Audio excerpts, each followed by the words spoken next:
Today's guest is Sarah Fuhrmann, and she is the co-founder of You Can Row Too. And I love Sarah's story because it started with a passion for rowing. And she's somebody who really didn't like fitness too much. And she had an amazing experience and transformation by joining a gym and participating in a rowing class. And through that process, she not only became passionate about rowing, but she met her future partner and best friend. And then, unfortunately, her partner and best friend died. She came down with cancer after they had this amazing company and had built this amazing company and were doing amazing things in the world. And this is 2 years later, and her recovering from that loss, her taking on a new perspective on her role in the company, and realizing that she had as much to give to the company and that she could continue and be as effective and as successful without her partner, who was really the face of the company as a national rower and was somewhat of a celebrity in her town. So I love Sarah's just got this perspective that is so positive, and overcoming obstacles, not letting age define you, just so many things that we share in common. So let's get on to listen to Sarah and her story from her words and some of her perspectives. It's just a great episode. So I hope it inspires you. Welcome to another episode of Not Your Average Lives. And today, my guest is Sarah Fuhrmann. And Sarah and I have known each other a little over a year. We met at a mastermind. And I have to apologize, first of all, for not reaching out sooner, Sarah. I think I was in the process of just starting my Right. podcast. Yeah. And I was doing them on Facebook. I wasn't even doing them on a podcasting platform. But the other day, you popped in my head, and I was like, I need to reach out to Sarah and see what's up with her. And I'm kind of glad I waited a year because a lot's happened since we talked last. So No what I'm kidding. gonna, yeah, and Sarah is she's had some really, gosh, transformative, intense, kind of tragic things that have happened to her with her business in midlife.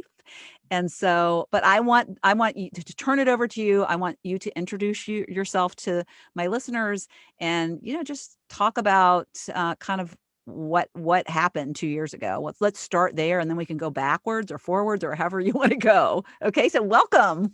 Okay, cool. Well, thank you. I'm so excited to be here. And I remember I just loved meeting you when we were at that mastermind. And yeah, I remember you were right on the doorstep of getting this started. You were about to get some amazing photos taken. I remember that. And I was in the throes of trying to sort out this big leap that I have since taken. That is what we're going to talk about.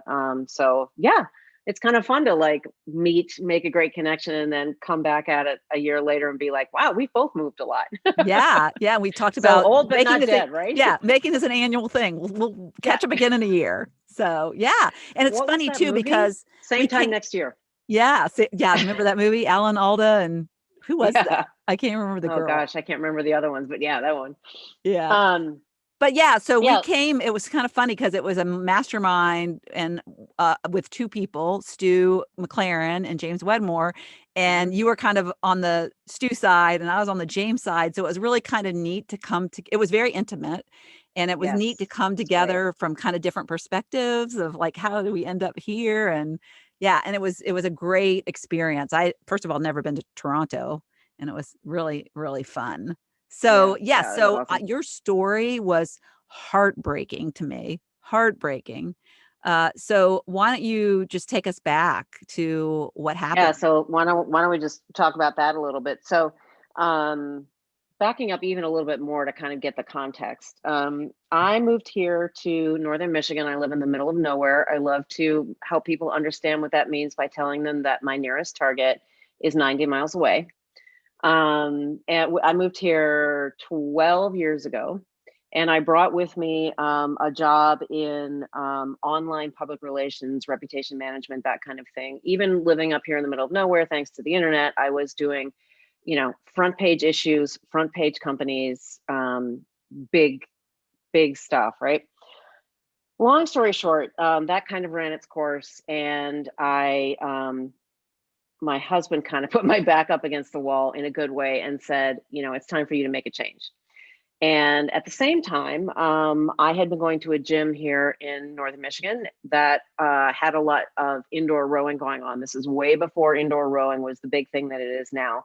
But my business partner, or the woman who would become my business partner and also best friend, had been on the U.S. national team. She had been in medical fitness and general fitness for like 30 years and was all about rowing and the rowing machine, and how it changes lives, not just bodies, but entire lives. And we can certainly talk about that too. So one thing led to another, long story short, and we ended up going into business together, and growing the business into not just something that was sort of local in town. Of course, we were also doing, and actually we still do, we certify instructors all over the US and now the world, thanks to COVID.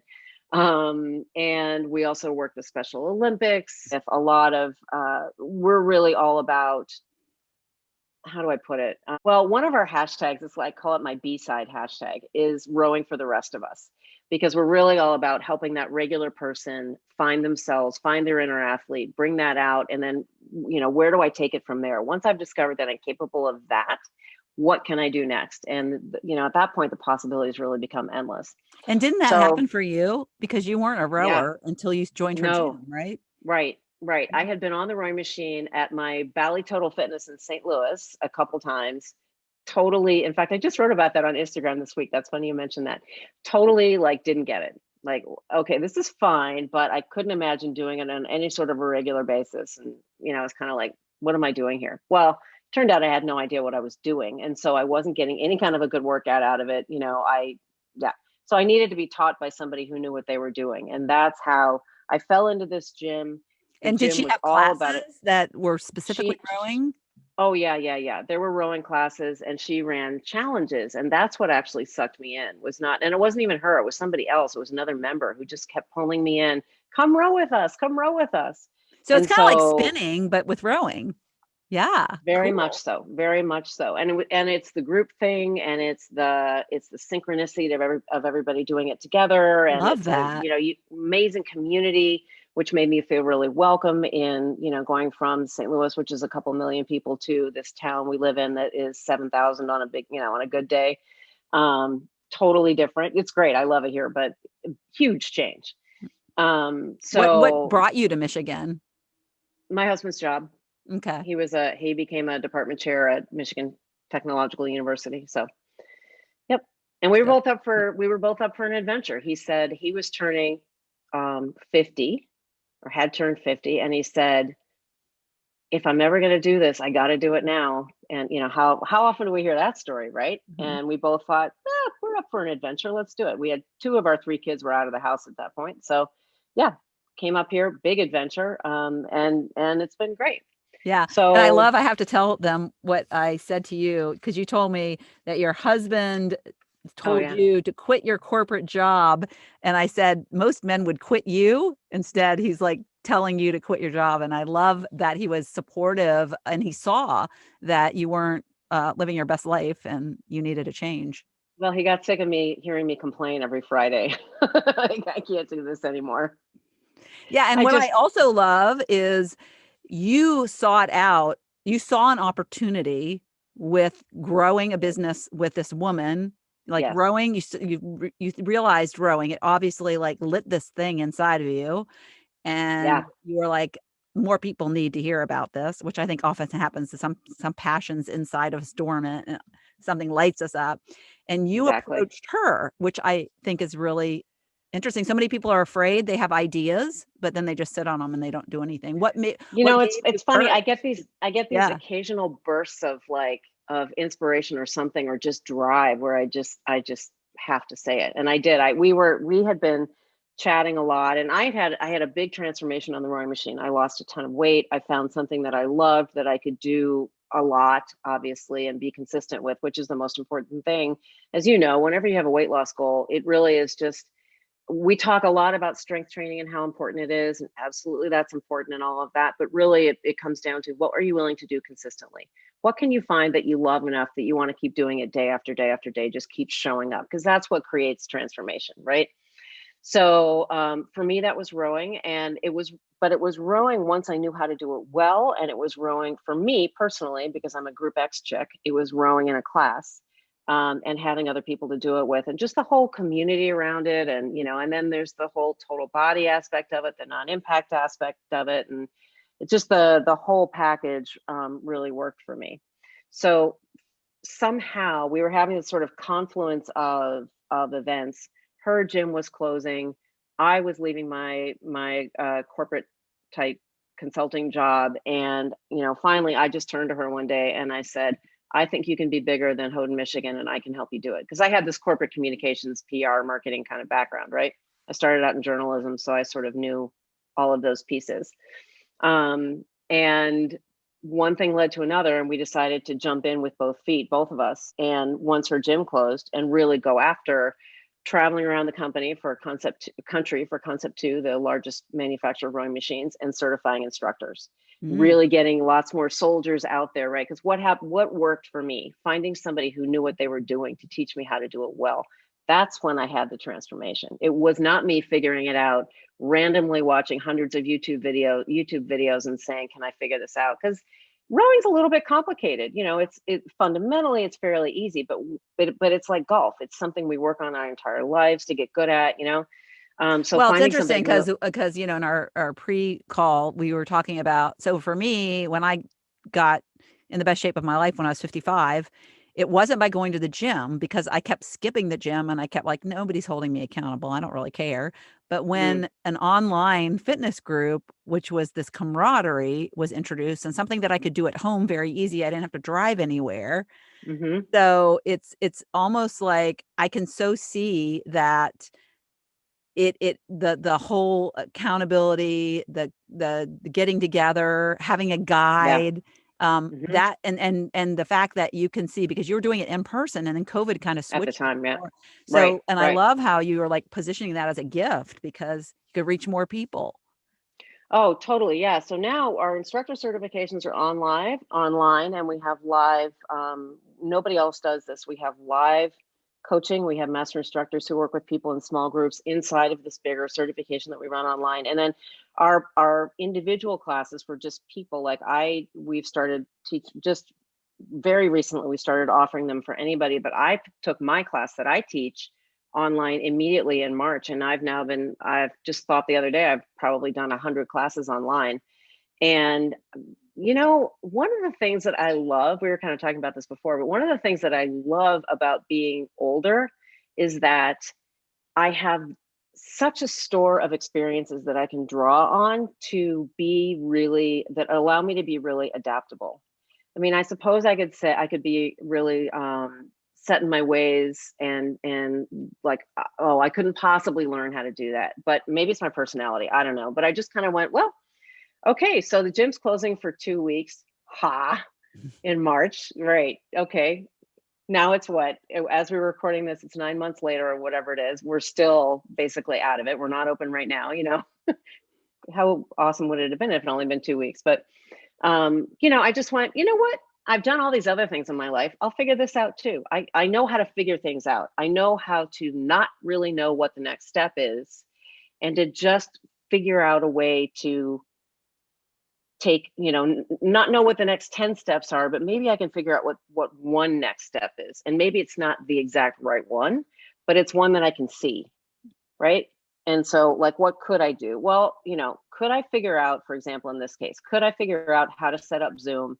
And you can see my rowing machine behind me. It's right there. Could I figure out how to set up Zoom and just start teaching a class online? Yeah, I could probably do that. So I did, right? I mean, it's like, I love that, because we've all, because we've been walking the planet for a while, there's some previous experience you can tap into, or well, if I was able to do X thing that I did before, I've got to be able to figure this out, right? Like sometimes I just go, well, you had a baby. if you could have a baby, you can probably figure out how to do this other thing that feels hard right now. Yes, so true. You know? Okay, so step back into time. Why was she closing her gym? Did she have a plan that she was gonna? It was closed by the owner of the building wanted the building back. Okay. And because fitness is always tough as a money, as a revenue generator. He just said, you have 2 weeks, I'm closing the doors. In fact, I'm not even sure he gave her 2 weeks. And how So she long was, ago was this? Because I know oh, so this is a we long have to, time ago. This is yeah, 10 so years ago. 10 years ago. Okay, so you had this relationship that developed, Hmm. became besties, you became partners, and Right. then she got some news. Yes. And then so we were kicking along very nicely for 5 or 6 years, growing the business. We were traveling all over the place, having the time of our lives, certifying instructors, growing the sport, doing Special Olympics, changing lives. It was amazing. And then one day she went with a friend, one of our members, to she keep her company basically because she was scared about getting her first colonoscopy. So they both went, and she found out that she had a very rare form of melanoma called mucosal melanoma, and that it had a terrible survival rate. This was just as immunotherapy was coming out, but still not very well tested. And that led us on a 5-year road of fighting cancer. And And that's interesting. Melanoma when she had a colonoscopy. So was it internal? yeah, it's mucosal melanoma is sort of melanoma of your internal skin, Ugh. basically. Yeah. So you can't And even you, like find that. That's correct. scary. Correct. It's very hard to find. You get your it's a get your colonoscopy kind of thing. Mhm. Pay attention to any sort of weird things that are going on in your nose. You can get it in your eyes. How old was Um, she when she was diagnosed? Was she under 50 or 56, I want to 56? say Okay. mid 50s, Mhm. which is about when it happens to women. Mm. And like I say, it's super rare. She had a fantastic oncologist at the Mayo Clinic in Minnesota. Absolutely wonderful. Dr. Markovich is fantastic. Can't say enough good things about him and his team. They were really, really great, but this is not a cancer that very many people survive, and certainly not when they get it older. So she got a lot more time than she was supposed to have theoretically.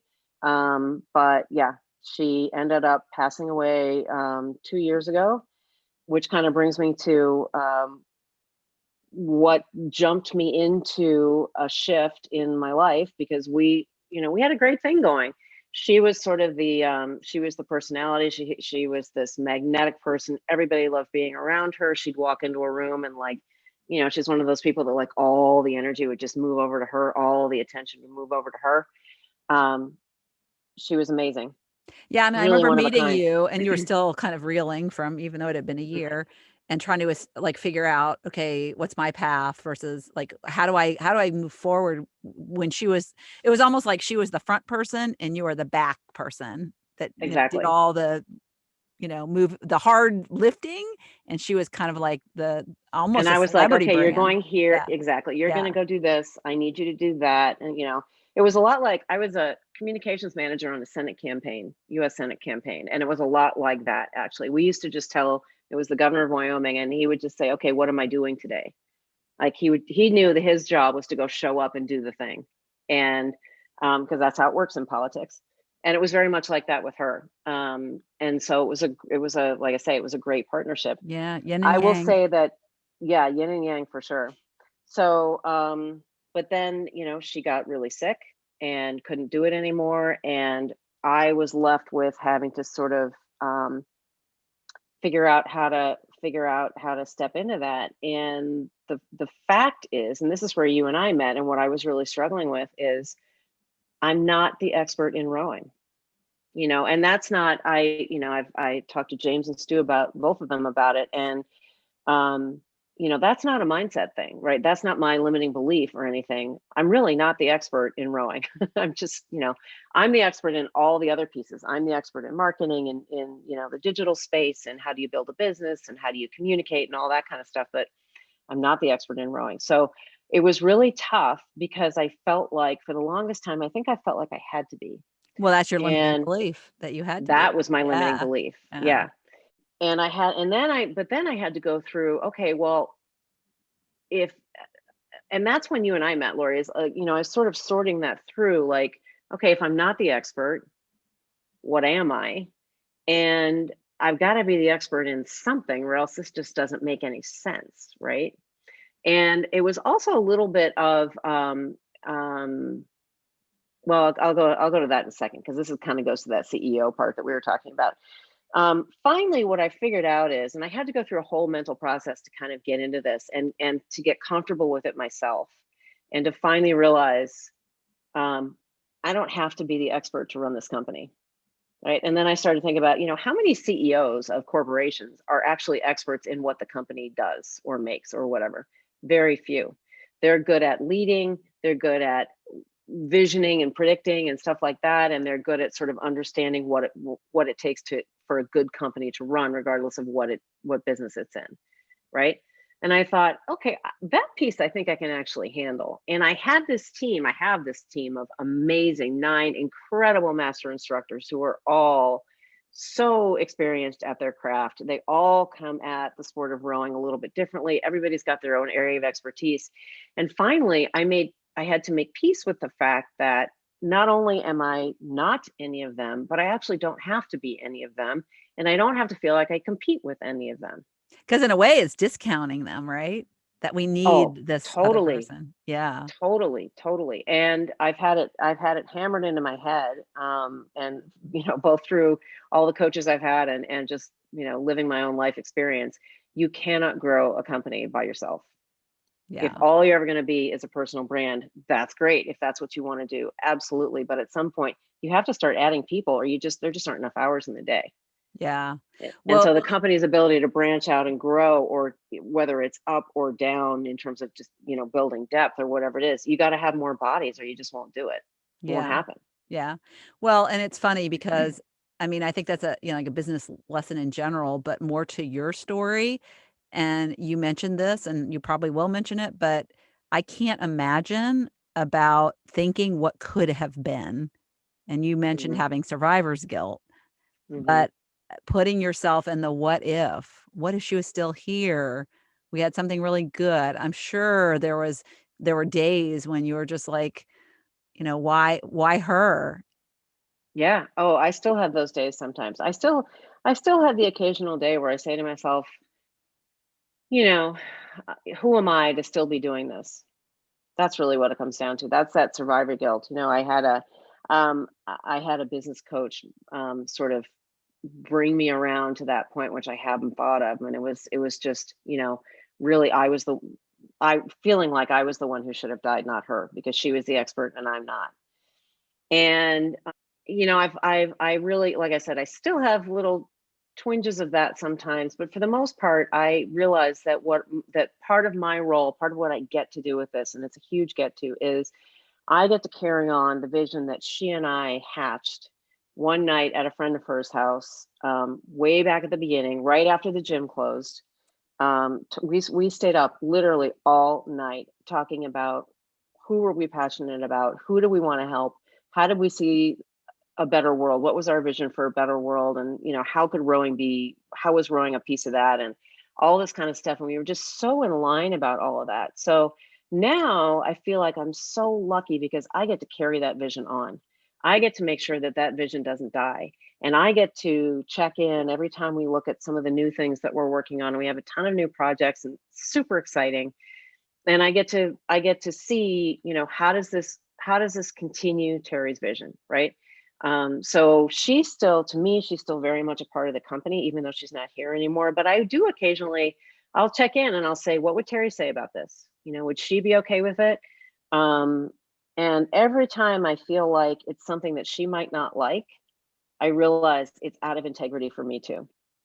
I love So, you know, that. there have been some things that I just go, you know, that just doesn't feel quite right to me. And I feel like, um, you know, the right things also feel easy, and they also feel like they flow. And I'm not saying that they are necessarily easily done.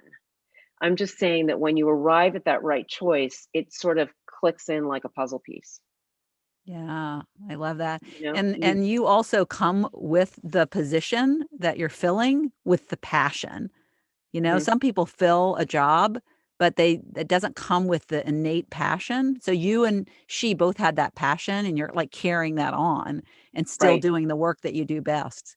Right. And I'm so excited now. Honestly, so a couple trainings ago, we had of these online trainings, we had this incredibly diverse group of people on the training, and all the things, all the people that they wanted to work with their rowing. They wanted to help, active agers, seniors. They wanted to help kids. They wanted to. There's a guy who wants to go into inner city Detroit with rowing machines. There are people who want to help wounded warriors. There are people who Mm. want to help just the general population. There are people who wanted to work with CrossFit. Like, it was across the map of what everybody wanted to do. What they all had in common was rowing, right? And I was talking to them at the end of the training, and I got emotional. I started crying because I was just so excited about and touched by the fact that they all gave us their weekend, plus all the time it's going to take them to actually finish the training and do everything, all the coaching that we can offer them now afterwards. But I just got so excited to think about the potential, the ripple effect of what's going on, and the how they're all going to change lives in their various areas. And we at You Can Row Too get to be that first domino, and push that first one over, and then they all get to see the ripple effect of, or the next one and the next one and the next one, and what a different world we're all creating together. Yeah. And man, what a privilege that is. I Mm. am just so blessed to get to do that. And I'm not saying that my communications job wasn't great, because I also helped some really great companies get their story out, get their message out, and change lives the way they do. But there's just something about this is so much more hands-on to me. And also, I'm not gonna lie, it's fitness. So it's great for me to be able to say, I used to have to sort of take the temperature of the room at a cocktail party or whatever before I could talk about what I did and who I worked with and that kind of stuff. This one's like, if you don't want to talk about your health, that's fine. But also, you know, you should really be thinking about your health. Yeah. Especially, thanks COVID. It's really showing us again, Yeah. we need to be paying attention to this. Yeah. And So, just out of curiosity, I used to have a treadmill, and a lot of people have treadmills. What does a row machine cost, like, if in comparison to a treadmill? you can they at this point they really run the gamut. Mm. The one that we love is the Concept 2. It's under $1,000. Mm. The nice thing about it too is it doesn't plug in. There's no, it's all powered by you. It's an ergometer. It's all you control how hard or easy it is to do. You're doing the one putting the energy in. They're super easy to maintain. You can spend up to $3,000 and ish, and then a $50 a month, Peloton style subscription. There are several of those kind of machines. Mm. You can spend a lot less. I don't necessarily recommend that. I'm a fan of, if you're going to spend 500 or more dollars, if you've got that, save your money, get something good, Yeah. like a Concept 2 that you can hold on to. Because Yeah. the Can you nice fold thing them up about too? I mean, I don't know how, you could like, take them apart and um, tuck them into a corner really mhm. easily. And the thing I love about rowing is that it will stay with you for the rest of your life. As long as you can push and pull, you can do it. I mean, there are 90 and 100-year-old people rowing. Yeah. Well, that's what I Um, didn't like about the treadmill. And we also have a yeah. recumbent bike that my husband uses, but your arms just like it's so important as we Hmm. age, keep our upper body Yep. strong. And I was Hmm. like doing all these like running on the treadmill, and I was like so weak up in my upper Right. body. Right. Absolutely. Yeah. We get people coming to us all the time who say, I can't run anymore. I've blown out my knees, or my hips won't tolerate it anymore. What can I do that will still get my heart rate up, still get me working hard, and, like you say, give me that total body thing? Because also, I don't know who came up with the thought that as we age, we somehow have all this time in our day and we're like totally cool with, I don't know, spending hours and hours working out. I ain't got time for that. I don't know anybody my age who does. Like, I need something efficient Mm, that'll get me in and yeah. out in as little as 20 minutes or No, half no hour if more that's than what I 30. need. That's my that's my any Yeah, workout that comes out that's like 40 minutes, I'm like, forget it. I'm not going to do it. That extra 10 minutes I do not have. that's right. That's right. And it's funny because now that I'm obviously doing my own workouts at home as well. We always say to people, the workout you teach is not the workout you do.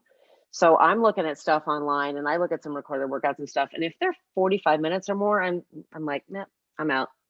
Not Yeah. even going to start the video. Like, give me Yeah. something short. Give me something super efficient. So that's what this is. That's neat. Yeah. So you have some great ideas about age. So we were talking about that. You and I are very aligned in our attitude about Yes. age. So I like Yes. that. But you had this comment that I thought was really a good quotable, but you said get age on it. Yes. Right. Can That, you yeah. So, speak to that? yeah, I would love to. So we were talking about working in fitness. There are a lot of younger people in it, obviously. I'm so happy that it's changing a little bit, and that more and more people who are a little bit older are finally jumping in and feeling like, oh, there's actually room for me in this world as well. That is one of the things that I actually posted about this on Instagram yesterday because I feel so strongly about it. I don't think it matters how old you are. I think, and we've got people in our world who are in their 60s and 70s and just now coming into rowing and getting certified to teach it, which is great. I love that. Oh, so amazing. Um, and the thing is, I'll be talking to some of my younger colleagues, whether it's in fitness or something else, or I've started doing some one-on-one coaching now too with people who are building their rowing businesses, and they will get so tied up about things that are just honestly not that big a deal, you know? And what I was saying to you before we started, Lori, is, we when you're in your 20s, you don't have any perspective on anything. You haven't, you're just out of college, you're just getting started, and everything just feels enormous, right? But the more life experiences we have, the more we're able to, this is why I was saying get some age on it, the more you're able to sort of lift up and look at things from a broader perspective, because now you've lived all this life, right? You can say to yourself, oh, that thing that feels really big right this second um, is actually not that big at all. And I'm okay. So I'm gonna use an example of COVID, and I am not going to say that it's not big. It's enormous. It is life changing. I have never lived anything like this in my 58 years. I am not saying it's not dire. It is so serious. That being said, there are, as a result of this, for example, there are so many people who are out there saying right now, in-person fitness is dead. Everybody's going to get a Peloton, a mirror, home equipment, a rowing machine. They're never ever going back in the gym. And to that I say, wrong. And we'll all, we'll do our check-in in a year, right? We'll do our same time next year and we'll see where things are. But I predict, I'm not saying the world has not been changed by COVID. I'm not saying the fitness world has not been changed by all the online options that have come along. They're fantastic. And I say, given the life I've lived, we have amnesia. As humans, we have amnesia, and we have a great ability, and it's to our benefit and our detriment both, right? But we forget how severe things are, and they look so bad in the moment, or so good, or whatever. We just think they're always going to stay that way. But we've lived so much life, we know they don't stay that Hmm. way. So we can take a step back and say, no, in-person fitness is not dead. It will be back. Will it be back the exact same way as before? No, I think it's actually going to be better, because I think what I tell, like, for example, my coaching clients and stuff, I tell them, if you're opening a studio, or even if you're an instructor, create that online option and hold on to it and continue to offer that, because that just will help you expand your reach. Yeah. Maybe And I'm a glass half full kind of person. I don't know, I probably am. I know I am. And so, Mhm. I just look at stuff. I look at adversity and I go, where's the positive? Where can I extract the good lesson that will help me move forward? And I feel like that's an age thing too. I Yeah, just feel like, I agree. I also think that when we lose something, we want it even more, yes. So the fact that we've lost this ability to connect with people in person, I'm a Mm-hmm. hugger. Mm-hmm. And I get to Me hug too. my husband, and good thing I like him. I get to hug my dog, but that's all I get. And I'm a hugger, Right. and I miss the in-person, like my husband's mom, she stayed with us. She broke her wrist, and she's a big hugger, but she is really trying to be careful because she was also taking some chemo medicine for a Mm. blood disease she has. So she's like arm's length and wears mask a lot, not necessarily in the house. And I feel so bad for her because she's such a hugger and she just wants Yeah, to yeah. hug people. And when we Mm, can start hugging, what that's going to be great. People are going to want to get out. They're going to want to go out to restaurants again, and they're going to hmm appreciate it so much more, and And probably do. Yeah, travel is gonna blow up. People are yeah, gonna be back on planes. They're gonna be back in hotels, and I just I feel horrible for people in the restaurant industry, for example, and the hospitality industry, and the fitness industry, gyms. I just think, yeah. oh my gosh, if you could just find a way to hold on, because I think once it comes back, and and that's not just me being like old and antiquated or something, because I actually joined a gym here locally just to get my own workout in, because I wanted a workout that I didn't have to think about. I wanted to just walk into the gym, not teach it, not pay any attention to anything, just give me the workout and let me do it. So I was talking to, before it closed again a couple weeks ago, I was talking to a few of the members who are all younger than I am, and we were all talking about it, that we all miss that community, and we're very committed to, we're all doing stuff online as well, but we like being in person. And, as humans, that's how we are. And I'm a Mhm. total introvert. Don't get me wrong. Like, Friday night with 40 other people or something, that is not me. But we still need connection, and we still need, even the most introverted of us, we still need that human to human contact. Zoom is great. This is awesome. I love that we're able to connect this way, but does it completely replace the in-person experience? No. Mhm. And I Yeah. don't think it ever will. I think at a base level, at a DNA biological level, we as humans are built to be with other humans. Yeah. Yeah. And I don't, why would that change? Yeah. That goes back thousands and hundreds of thousands of years, Yeah, you and I know? think a lot of us need variety too, and just like hmm looking at the same four walls and the same people, and Tell me about it. it's like it can grow on you, it It is can a grow really on you, good thing and my husband and I like each other. yes, yeah, I feel really bad for people who I do are too. not in households that are supportive and loving. Yeah. Yep. I worry Okay, about so that.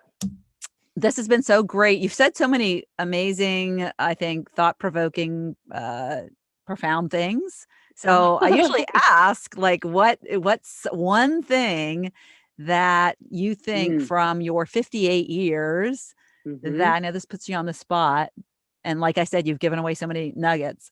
But what's one thing that you think, something that will inspire a listener to take action on something that like you have this passion inside of you and you've made it a company, a job. And in light of Yep. all the A obstacles, career. you've overcome them and you're hmm carrying on the dream that you started with your partner. hmm Uh, and what, it's just, it's very, that What alone is I think what inspirational. I would say is, never think that you are too old or too anything, right? Too old, too too big, too small, too inexperienced at that thing, if you have a if you're sitting on a passion that you haven't really fully you haven't gone in all the way, you haven't gone all in on it to actually go and do it and try it. I feel like you owe it to yourself and you owe it to the world to do that thing. And I don't care how old you are. I mean, one of the people that I am always so inspired by, I can't remember her name, but the CEO of Columbia, um, you know, shoes and outdoor wear and all that stuff. How old was Mhm. she? She was in her 70s, I think, when she took it over, Mm, right? I didn't know Um, that. I think she died in the last few years. I think she's I'm going to passed away, Google but her. Oh, oh yeah, good. check her out. I Yeah. wish I could remember her name, but it's a great story. Yeah. I understand feeling like it might be too old for you, or whatever, but we are now living into our 90s and hundreds, and we got a long way to go. Hmm. And just one really good, impactful conversation that you might have with somebody in that audience of that world that you want to reach, or even, never mind if it's like some huge impactful thing. Suppose you want to sell just some really fun, I don't know, embroidery kits or something like that, right? Your ability to bring a little levity to somebody's day, Mm. that's so important, especially right now. I think, I always like to say that really good content either teaches, inspires, or delights. And all three of those are so important. Yeah. And I just want to say too that, if it comes up as an idea, like you just had this kind of a crazy idea and you acted on it. You acted on Yes. it. It means something when Oh it yeah, comes when up. I It said I can means, make you bigger than Houghton, you can be yeah, bigger than Houghton, Michigan, and I can help you do that. I had no idea how I was going to do that when I said that. yeah, I just knew it. yeah. There's some things you just know them. Mm-hmm. And I feel like, especially as we get older, that sort of, I don't know how to do it, I just know I can. That's something that we get from all that life experience we've had before, from all those roads that we've traveled, all the many disparate careers we've had, all the things we've done, all the roles we've played. We just come to this point in our lives where there are certain things that we just know. And so what I would say to somebody is, if there's this thing that you just know and your only block is you don't know how, don't let that stop you. Just Yes. do it. Just Forget the how for now. Forget the how for now. I love that. Absolutely. Yeah. Just take a step. You'll figure it out. You don't have to know all 100 dominoes are. You just need to know the first one. Exactly. And then you'll go from there. Yes. And you'll make it up as you go along, because isn't that parenting, by the way? I mean, isn't that how we do a lot of life? Yeah. We just make it up as we go along. We'll figure it out, and we'll trust that it's the right way to do it for the right people at the right time. Yes. And the last thing that came up for me as you were talking about this was, and for you, you've certainly experienced is that change is inevitable. Yes. Yes. And so just like it or not, it's coming. Yes. It's I love your attitude. You're such like a glass half full, glass like 3/4 full, I think. Yeah. Love I mean, what's our alternative? What's the point of having a glass half empty? That's no fun. Yeah. And then there's no lesson to be derived from it. There's no joy to be derived from that. Like, Well, and people don't want to be around usually people who are thinking that the glass is half empty and it's going to be empty soon. Yeah. All right. Well, thanks so much for being here. Oh my gosh, Lori, thank you. Touch, and so much the fun. rowing sounds so interesting. I was thinking, maybe I want to add that to my Christmas list. So well, if you do, let me know. We've got classes. And I'll put all that information in the show notes. So thanks so much. Fantastic. Thank you. Thank you so much for tuning into the Not Your Average Lives podcast. If you haven't yet, make sure to subscribe on iTunes if you have an Apple device. You can find free resources and learn what else I have going on at the moment that might interest you on my website at notyouraverage.grandma.com. You can also find me on Instagram or Facebook at Not Your Average Grandma. If you liked this episode, it would make my heart so happy if you could leave me a 5-star rating. You can also add a review to let me know what you like about this podcast, which will help spread the word about it to others who need a little midlife inspiration. As always, be you, listen to your inner voice, and focus on reigniting that lost spark so you can start living your own Not Your Average life.